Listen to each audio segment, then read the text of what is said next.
This is when I was first on the very first squad of female cheerleaders for football in the history of University of Michigan.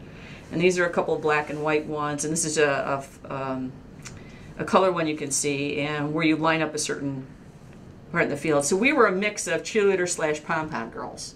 But we did athletic stuff, you know, we did combination of athletic stunts and also routines to music.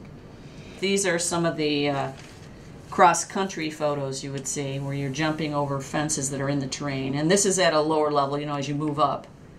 And then stadium jumping is when you jump over these kinds of fences that where you can see their poles or things like that. And if you miss the fence, you knock a pole, and those are points down.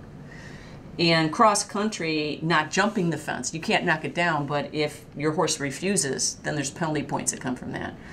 So actually, this is the sport where you want the lowest points, the least things wrong. And dressage test is sometimes referred to as dancing with horses, but it's when you have a standardized arena and a standardized test that you need to do certain movements at certain times in the ring at certain letters.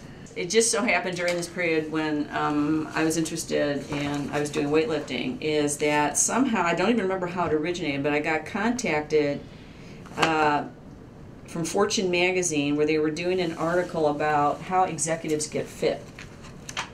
And I was considered like a middle-level executive at AT&T. So there was this article about how executives get fit. And this was back in, quite a while ago. This is Fortune magazine back in, I'm trying to remember the year, yeah, 1990. Okay, so how executives get fit, and you can see they did people with different things. They were all men, except for me. And when you get to my, you know, cycling, hiking, you know, this kind of thing. And when you get to me, it was bodybuilding. So this is the photo they took. Now, at this stage, I wasn't dieted down for a contest, so I don't look as cut as I would be until I diet down, but you get the idea. And of course, I'm in a leotard thing. I'm not in a little two-piece posing suit, which you have to do when you're in competition. But you get the idea. So this is Livingston. Now, I showed him for the first couple of years in Virginia, and then when I was in the process of moving here to join IU faculty, he had an injury.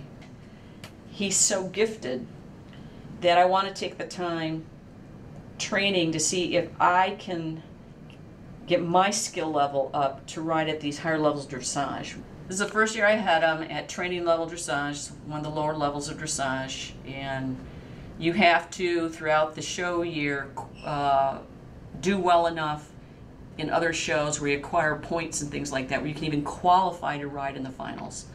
So you qualify, and then in the finals itself, we won. 1 year for the state of Virginia, in addition to a head-to-head competition where we won. Also throughout a season, you score,